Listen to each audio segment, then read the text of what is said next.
नमस्कार मित्रों कृष्णा एस्ट्रोलॉजी में आप सबका एस्ट्रोलॉजर विवेक भट्ट की तरफ से खूब खूब स्वागत है। मित्रों, आज हम हमारे सदी के दो महानायक माननीय वड़ा प्रधान नरेंद्र मोदी जी और हमारे बॉलीवुड के सुपरस्टार,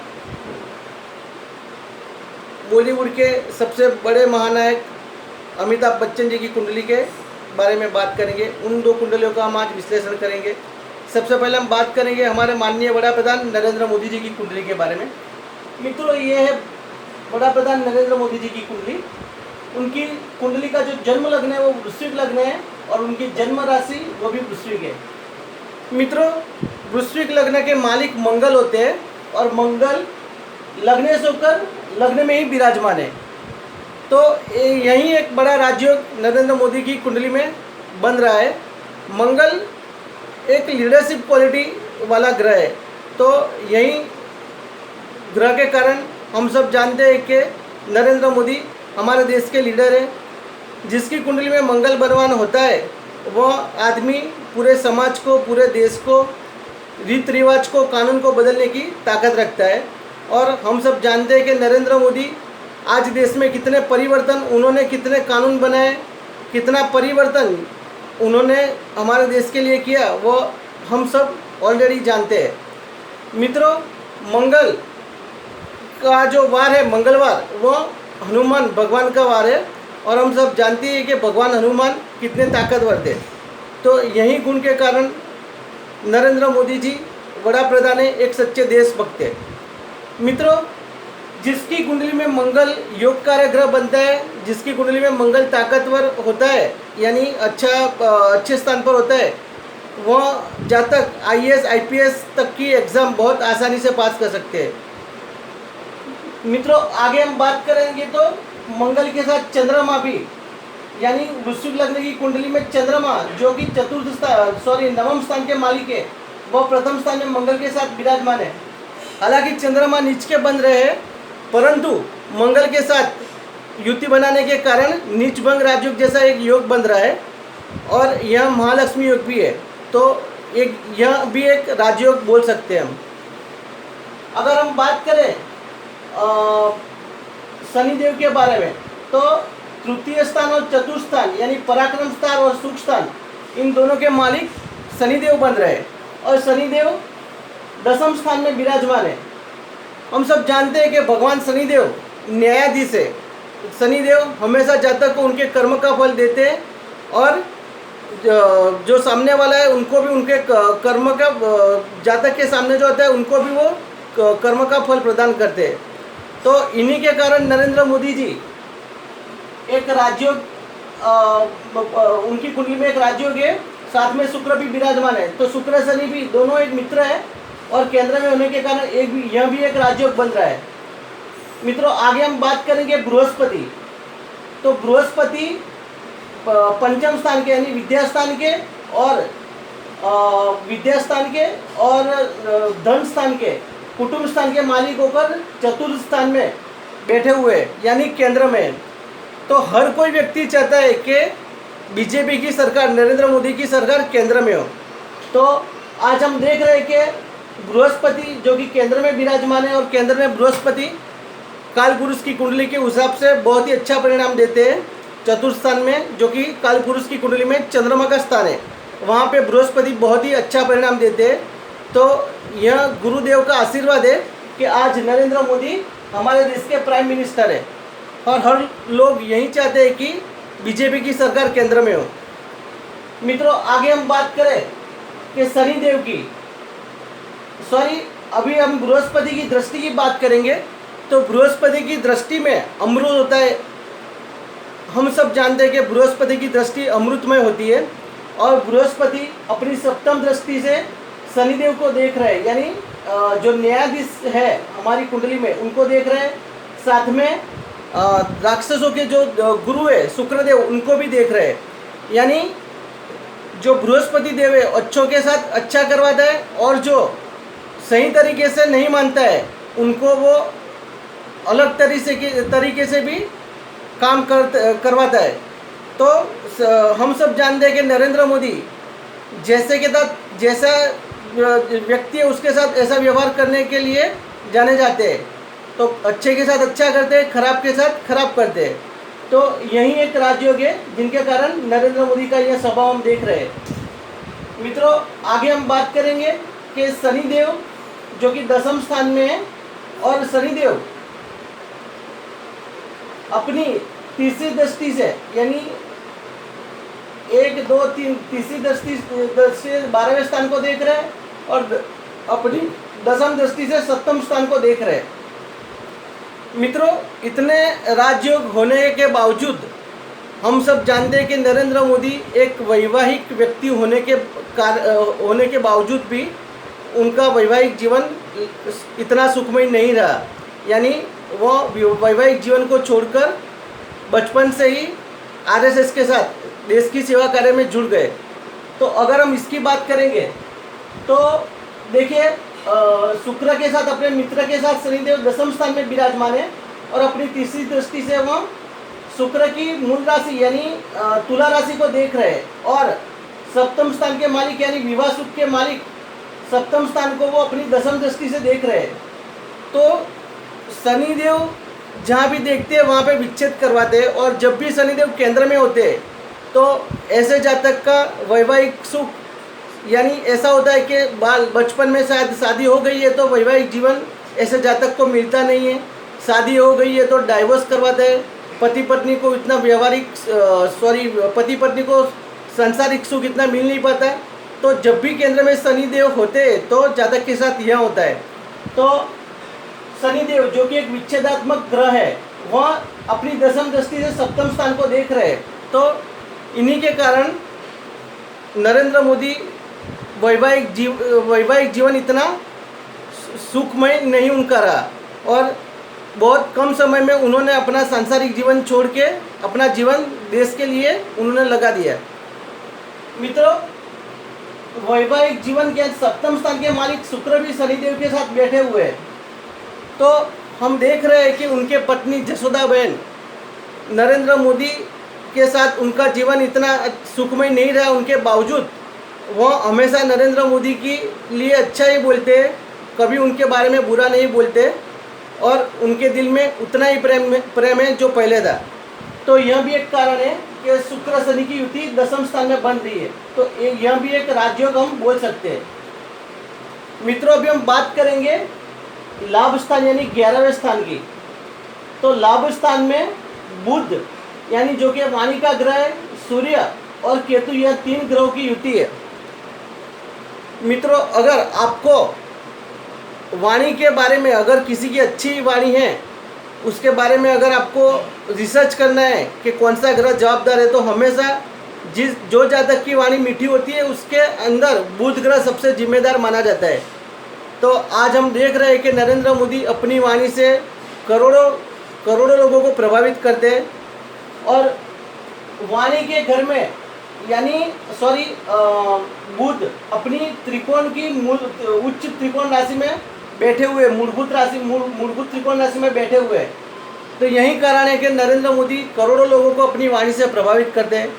साथ में सूर्य भी बैठा हुआ है 11वें स्थान में, जो कि एक प्रकाश देता है, ऊर्जा देता है, तेज देता है। तो हम सब जानते हैं कि नरेंद्र मोदी जी की वाणी बहुत ही ऊर्जामय है, और करोड़ों लोगों के दिल में उनका एक बहुत ही बड़ा एक स्थान है। तो यह सूर्य बुध की युति हर देशवासियों के दिल में प्रेम देती है। तो मित्रों, ये देखा हमने कि केंद्र में बृहस्पति एक राजयोग दे रहा है, शुक्र शनि की युति जो 10वें स्थान में वह एक राजयोग दे रही है, लग्न में मंगल चंद्र की युति एक राजयोग दे रही है।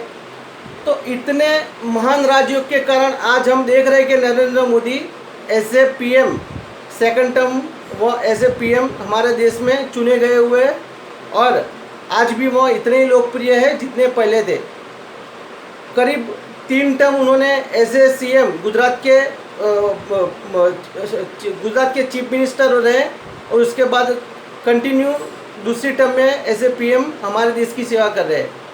तो इतने महान राजयोग उनकी कुंडली में है।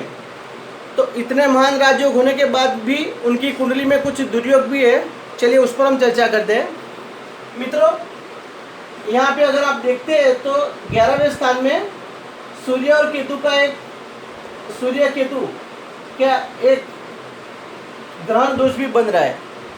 तो जब भी सूर्य केतु का ग्रहण दोष होता है तो ऐसे जातक पर हमेशा लांच रुश्वत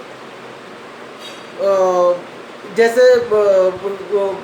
बोलते हैं ना कि कुछ ना कुछ इल्ज़ाम उन पर अवश्य लगते हैं, जैसे लांच रुश्वत का इल्ज़ाम है या किसी को धोखा देने का इल्ज़ाम है। तो हम सब जानते हैं कि नरेंद्र मोदी को भी यह सब इल्ज़ामों का सामना करना पड़ा। परंतु शनिदेव केंद्र में 10वें स्थान में और शनिदेव न्यायाधीश है, वो हमेशा दूध का दूध और पानी का पानी करवाते हैं। तो इतने इल्ज़ामों के बाद भी आज नरेंद्र मोदी देश के बड़ा प्रधान है और पब्लिक ने दूध का दूध पानी का पानी कर दिया और आज देश पूरा उनके साथ खड़ा हुआ है।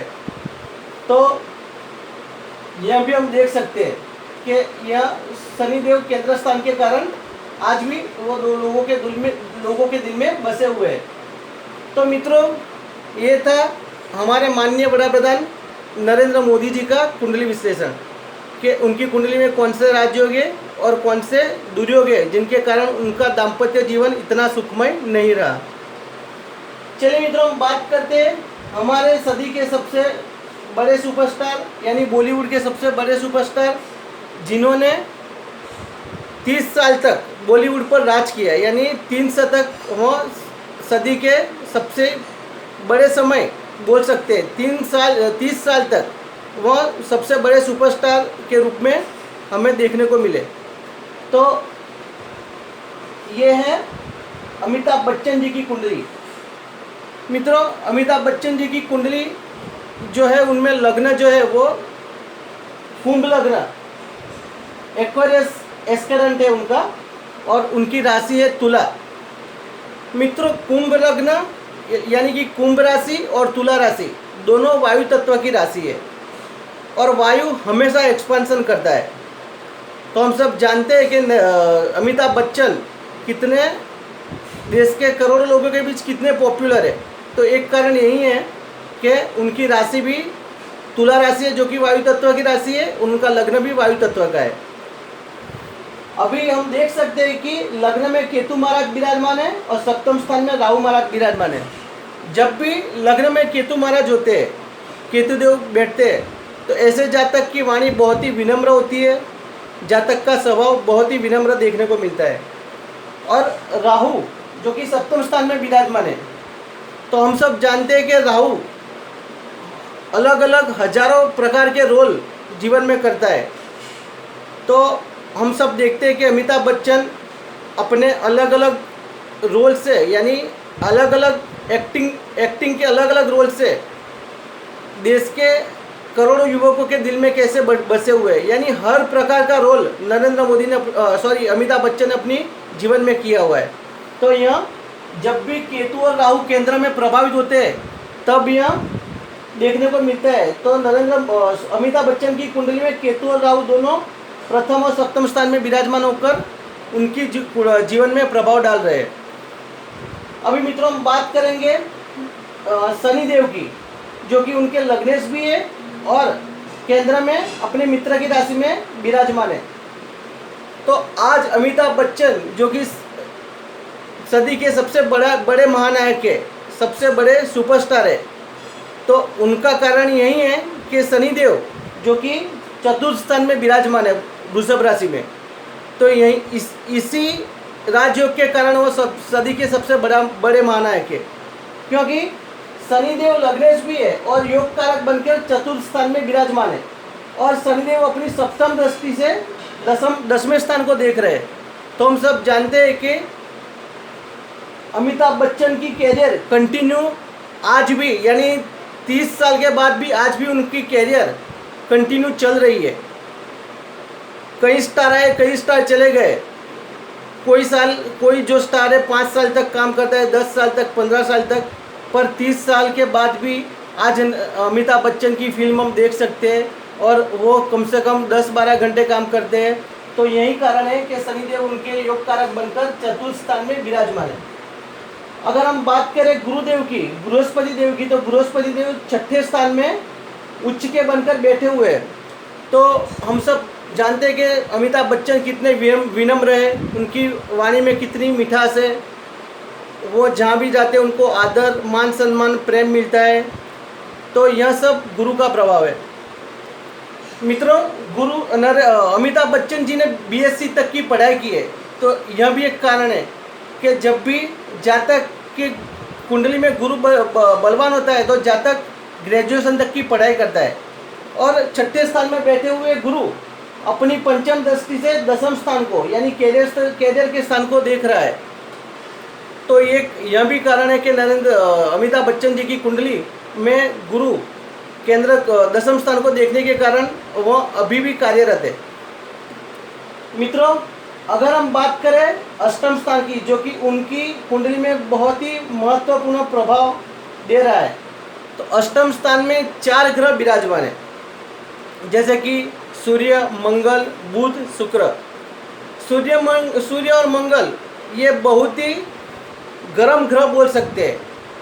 तो ये 2 ग्रहों के कारण, सूर्य मंगल के कारण अष्टम स्थान में वह विराजमान है। उनके कारण हम सब देख सकते हैं कि अमिताभ बच्चन की हेल्थ पर कितना चढ़ाव उतार हमें देखने को मिला।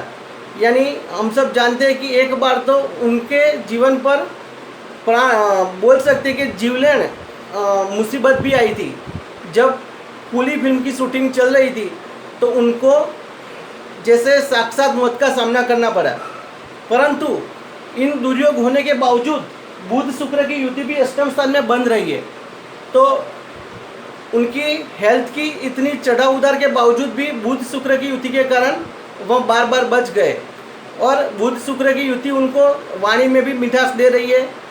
अमिताभ बच्चन जी हर तरह की एक्टिंग करते हैं, उनकी एक्टिंग में भी हमें कुछ ना कुछ नया सीखने को मिलता है। तो यह भी एक कारण कि बुध शुक्र की युति, यानी बुध अपने ही घर में बैठा हुआ है, अपनी उच्च राशि में बैठा हुआ है, तो बुध शुक्र की युति उनको अच्छी मान देती है, हर तरह की एक्टिंग करवाती है, यह हम बोल सकते हैं। मित्रों, अगर हम नवम घर की बात करें तो भाग्य स्थान में चंद्रदेव विराजमान है और बृहस्पति देव से वो केंद्र में है, यानी गज केसरी नामक राजयोग भी बना रहे हैं। तो चंद्रदेव भी एक राजयोग दे रहे हैं जो कि भाग्य स्थान में विराजमान है। मित्रों, हम सब देख सकते हैं कि अमिताभ बच्चन की कुंडली में ज़्यादातर ग्रह जो है वो पृथ्वी तत्व की राशि में है, यानी शनिदेव, बुधदेव, सूर्यदेव, मंगलदेव और शुक्रदेव, 5 ग्रह पृथ्वी तत्व की राशि में है। तो हम सब जानते हैं कि अमिताभ बच्चन जी एक ज़मीन पर, यानी बहुत ही विनम्र प्रकार के ज़मीन पर रहने वाले, यानी निरभिमानी इंसान है। इसीलिए वह सदी के महानायक बोले जाते हैं। वो बहुत ही मीठी वाणी बोलते हैं। और जो पृथ्वी तत्व की जो राशि है वो बुध राशि है, और बुध राशि भी स्व राशि बनकर अपने ही घर में उच्च राशि बनकर विराजमान है। तो अमिताभ बच्चन ने अपनी वाणी से, अपनी एक्टिंग से, अपनी कार्य प्रणाली से लाखों करोड़ों युवकों का दिल जीता और आज देश के बॉलीवुड के सबसे बड़े महानायक है, वो हम सब बोल सकते हैं। मित्रों, अमिताभ बच्चन जी ज्योतिष शास्त्र में भी बहुत ही विश्वास रखते हैं। अमिताभ बच्चन जी नीलम पहनते हैं, अमिताभ बच्चन जी पन्ना भी धारण करते हैं। तो अमिताभ बच्चन नीलम पहनते हैं उनको उनका लाभ भी अवश्य मिलता है। तो क्योंकि शनिदेव का ग्रह है नीलम, और शनिदेव उच्च के चतुर्थ स्थान में योग कारक बन के विराजमान है। तो नीलम पहनने के कारण अमिताभ बच्चन को उनकी कैरियर में और भी बेनिफिट हुआ, क्योंकि कुंभ लग्न में योग कारक ग्रह है शनिदेव। वैसे बुधदेव जो कि शनिदेव के मित्र है, उनका जो भी रत्न है वो पन्ना है। तो पन्ना पहनने से भी अमिताभ बच्चन की वाणी में मिठास हम देख सकते हैं। और उनकी एक्टिंग में हर समय उनकी एक्टिंग में कुछ ना कुछ नवीनता हमें देखने को मिलती है। तो यह भी एक कारण है कि पन्ना पहनने से भी अमिताभ बच्चन को उनका बेनिफिट मिला। तो मित्रों, हमने बात की हमारे माननीय वड़ा प्रधान नरेंद्र मोदी जी की कुंडली के बारे में और बॉलीवुड के सबसे बड़े महानायक अमिताभ बच्चन जी की कुंडली के बारे में। तो ऐसे ही हम आगे भी सेलिब्रिटीज़ यानी एक हम राजकारण पॉलिटिक्स की कोई महानायक है उनकी कुंडली में बात करेंगे, और बॉलीवुड या भी कोई इंडस्ट्रियलिस्ट के कोई सेलिब्रिटीज़ है उनकी कुंडली के बारे में आगे की वीडियो में हम चर्चा करेंगे। तो मित्रों बस आज के लिए मैं मेरी वाणी पर यहीं पे विराम रखता हूँ। नमस्कार।